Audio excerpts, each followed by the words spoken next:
Coming right up, we have Benoît, Cœuré, BIS, and Neha, MIT, to share with us on CBDCs, the journey forward. Good evening, Singapore. My name is Neha Narula, and I am the director of the Digital Currency Initiative at MIT. And I'm joined today by my esteemed colleague, Benoît. Good evening. Good evening, Neha. Good evening, Singapore. I am Benoît Cœuré. I'm the head of the Innovation Hub of the Bank for International Settlements, headquartered in Basel, Switzerland, but based also in Singapore, in Hong Kong, and in Switzerland. And we are both here today to talk about central bank digital currency, the journey forward. I think what's pretty interesting is that we are both coming from non-commercial institutions. So Benoît from BIS and myself from MIT. We're both here because we want to help central banks figure out this technology, figure out how to move forward, and to determine what might be the best policy for central bank digital currency. So in this conversation today, we're going to be talking about the path forward and remaining challenges. So to start, I'd like to set up the conversation so that we can discuss why CBDC, Benoît?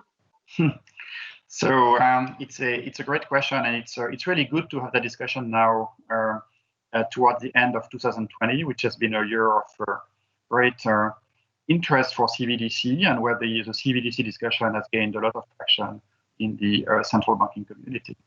And it's good to have it at the Singapore FinTech Festival, given the leading role that Singapore has on these issues. So why CBDC? In a nutshell, I would say it's only recently, I would say over the last couple of years, that central bankers globally have understood that change in the payments sector and change in the way money is being distributed and used wasn't incremental anymore, but was starting to be radical. And it started as incremental change through the rise of crypto assets, which are important as stores of value, but which central bankers never really took seriously as a means of payments or a unit of accounts, even less as unit of accounts. And it started also incrementally as changes to at the front end of the market, changes to user interfaces through mobile payments, QR code, and the like, which are very good for consumers, but are not radical changes for the way money is being moved from one place to another. But all of a sudden, we've seen closed loop systems coming up, stable coins and the like, with a risk of changing in a radical way the way money is being moved from one place to another. And central bank's reaction was we want to be sure that core payment infrastructures, core financial market infrastructures globally will continue to be supported by central bank money, because that's the way we can make them stable. And if we see disruptive change in technology for financial market infrastructures, like custodians or trading venues moving to DLTs, if we see change in the way payments are being used by customers, like stable coins, there is a risk that this new system would be cut away from central bank money and would be therefore less stable. And so that's the whole story. Central banks want to keep doing what they've always done, creating money, acting as lender of last resort, providing stability to the system, and keeping the link between citizens and money through the balance sheet of the central bank. And in this new technological world, there is a risk that this would not be possible anymore. We want to be sure that it's possible. Exactly. And I think it's really interesting because what we're seeing is this very cutting edge technology. And I'm sorry, I have some street cleaning noise outside, but some very cutting edge technology that is coming up against a system that is designed to preserve stability. And it's very interesting to see the way that these two things marry each other. And so a major question is, will this change be incremental or will it be transformational? And I think the question there is, Will we see simply a slightly faster, slightly cheaper payment system, for example, in the realm of retail payments? Is that what central bank digital currency will produce? Or might it produce something completely different? And at MIT, the way that we're thinking about it is, as a research institution trying to take this long-term view, is there the potential to create something that is more like a protocol for money? So something where we actually have a new way of thinking about the way money is described from a technology perspective, and can that enable a new set of applications? For example, we're doing this meeting on Zoom today, and when the internet was developed in the 60s, 70s, and 80s, we didn't necessarily predict things like Zoom. We didn't predict that we'd be able to work from home in these types of environments. But all of that was based on those original informational protocols, which is very interesting. So one question we think about is can we open that up for money? So is there potentially in the future, perhaps very far out and with a lot of work to do, the opportunity for something really, really transformational in that respect? I think that's a very important question where clearly you're leading the discussion, you're leading the conversation. Central banks have been, to be honest, slightly defensive, right, dealing with digital currency. They've seen the disruption, they've understood the disruption, they want to remain on top of what they're doing, but reacting to technological changes which are largely out of their reach, which come from the market, as they should. I mean, innovation does come from the market, and that's how it should be. But central banks have been, by and large, reacting to changes coming from the industry, coming from the market. And the question that and we're now reaching a new stage in that journey, where central banks have to ask themselves, is that only about convenience? Is that only about cost and speed? And we can do a lot to make payments faster, cheaper, more convenient for customers, while maintaining stability and safety. And that's what the conversation is about today. But the next step in that discussion should be, how do we make it transformational? Just as you say, how can we use CBDC in a way that where CBDC will be at the center of the new system, of the new ecosystem, while preserving innovation? We don't want to stifle innovation. There is no intention to crowd out any kind of private innovation in payments or in money. How do we have CBDC at the center of the system, spurring innovation and making the functioning of the global financial system easier, smoother, providing liquidity across the board? And you can connect that to ongoing discussions on cross-border payments. For instance, we've seen cross-border payments have been historically based on correspondent banking, as we know. The correspondent banking network has, by and large, collapsed partly because of compliance rules, partly because of cost, and it's not working as well as it should be. And there is a lot of scope to make the international system better, also in terms of financial inclusion and money flows between advanced countries, emerging countries, developing economies, and so on and so forth. How can CBDC help that without stifling innovation? I think that would be the key question for the years to come. Yeah, and I think if I may, Neha, you're mentioning TCP/IP, and there is a long tradition of central banks supporting standardization in the system, and the latest example being ISO 2021 as a way to harmonize messaging within and across payment infrastructures. And we're not there yet, by the way, in terms of implementing ISO 2021, as we know.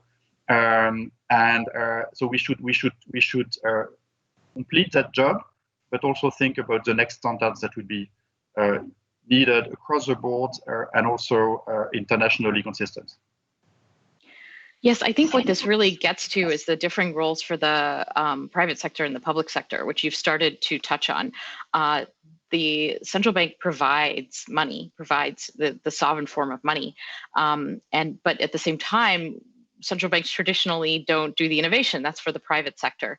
And we've noticed in our work with designing central bank digital currency that when we're considering the architecture, there are a lot of different places where one could draw the line between the public and the private sectors in the architecture. And as you point out, having the central bank involved at all is critical for stability. Very important. And I think as well, the central bank has an opportunity to help define the standards, to help be the place where people come together and decide on the standards, perhaps. But how do we think about that question, about where to draw the line between the public and the private sectors? Well, I guess the first answer is that the answer can be different from one place to another. Depending on legal frameworks, depending on social preferences, political preferences, there might be different answers in different jurisdictions. If you take digital identity, for instance, there is intense work on digital identity, setting up identity rails in payment stacks, and it's being done differently in different places. In some places, the identity platform is provided by the government. In other places, it's provided by banks. And it's okay. I mean, there can be different preferences there. So we've got to build a system which accommodates for these different preferences, but still works as a system. And that's where standardization can be very important to make sure that even though these systems will be different, cross-border payments will be possible.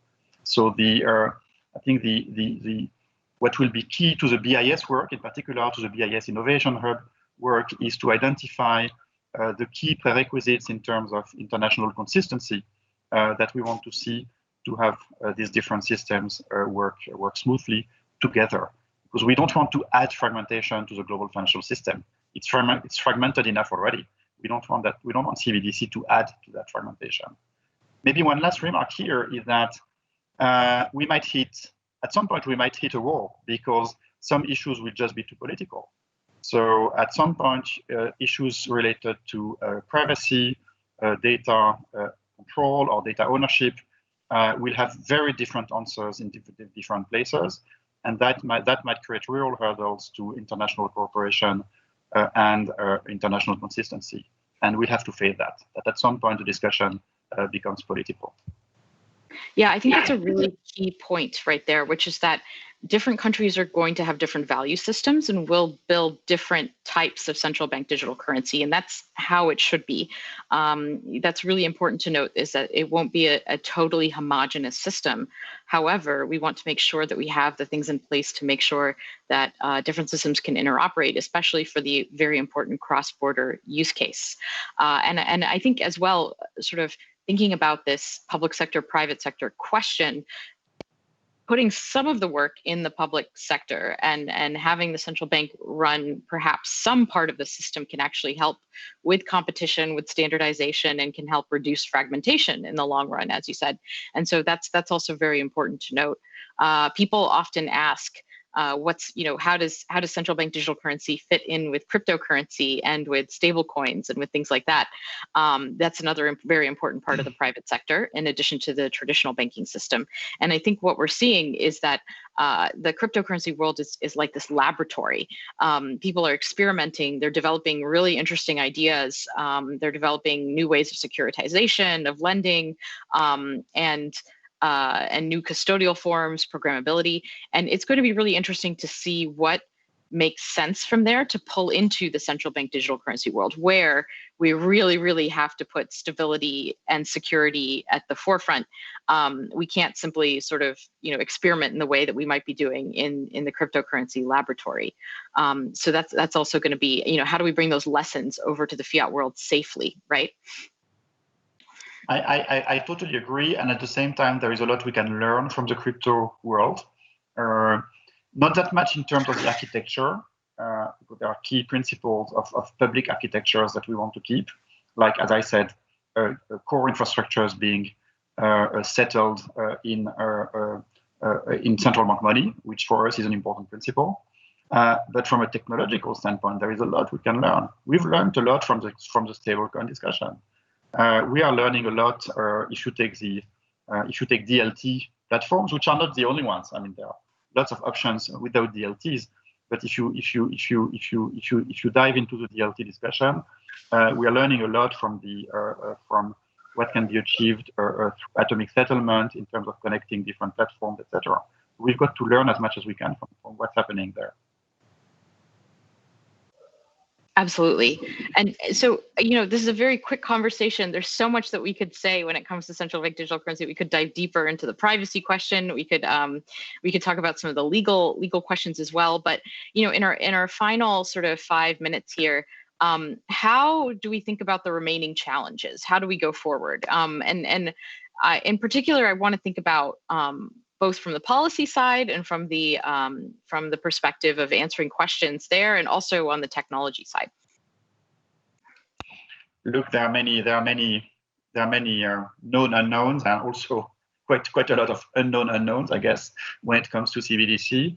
I think a challenge for us will be integration into live systems. There is a lot of experimentation all across the globe. We are at the BIS Innovation Hub. We are doing our own experiments. We've just published a report on how to bring central bank money to a DLT trading venue and custodian, the Helvetia project, and we'll do more. But the key discussion is how do we ensure end-to-end consistency? How do we integrate all these prototypes and POCs into live systems, which have to be very secure, very resilient, operationally robust, and robust to cyber threats. And I guess that would be the next stage of the discussion. Once you have a good grasp on the kind of technology you want to use and the kind of architecture you want to see, how do you make it robust?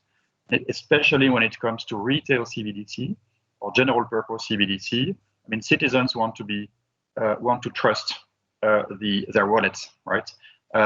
They want to trust central bank money. They want to feel safe when they have a wallet, and we're not yet there, honestly, in terms of the operational resilience, robustness to counterfeiting, cyber resilience, all these architectures. So I see it as a considerable challenge, and that will probably, and I would probably conclude that retail CBDC is more far away than you would think, or listening to the global conversation. There is a lot of excitement and enthusiasm, but central bankers are very conservative and cautious people, and we want to be sure that it works. We want to be sure that it's robust, and we want to be sure that it will be safe for citizens, and that can take quite a bit of time. Yeah, I think it's really interesting, actually, because this is again a place where we're seeing the technology really bump up against the need to maintain stability. When we're talking about money, when we're talking about the global financial system, there isn't really room to make mistakes, right? And that's what's been so interesting to me as a technologist. I'm very used to settings where we can experiment, where we can fail. If your tweet doesn't go through, if the page doesn't load, you can tolerate a certain amount of that, and the system can go on. And in fact, you need to have a certain amount of that, or you aren't even moving fast enough. And it's really interesting to see that come up against the global financial system, and thinking about money, which needs to be very trustworthy, very secure. If people start to lose faith in money or in the system that's providing their payments, that can have huge ramifications that go very far beyond an app simply not working or something like that. So balancing these two things, I think, is truly challenging. And we have to realize that the technology is not done yet. It's not simply a matter of grabbing a system off the shelf and plugging it in here. It's always been our position that the policy, of course, informs the technology, and we should choose technology based on what we decide in terms of use cases. But it's also the case that what the technology can actually accomplish will affect the way that we think about policy. In our projects, we're thinking about, if we want to be able to provide such and such functionality, what impact might that have on throughput, on resilience, on latency, and sort of helping to surface these trade-offs, helping to surface these questions for policymakers so that they can make informed choices about the technology. And I think in realms such as privacy, for example, there's still a lot of remaining work to be done in the technology arena to determine how to achieve, for example, privacy and compliance. But if I can return you the question, Neha, I mean, what's the biggest challenge you see in terms of what's the roadblock you see that would prevent you from moving on, and that where you would like to put out of the road? That's a great question. So I think that there are things that will take time, but I have a high level of confidence that we'll be able to achieve them. For example, building something that is very resilient and very secure. I think that we can get there with given enough time, that at the same time can still achieve the throughput and latency we need for a retail transaction system.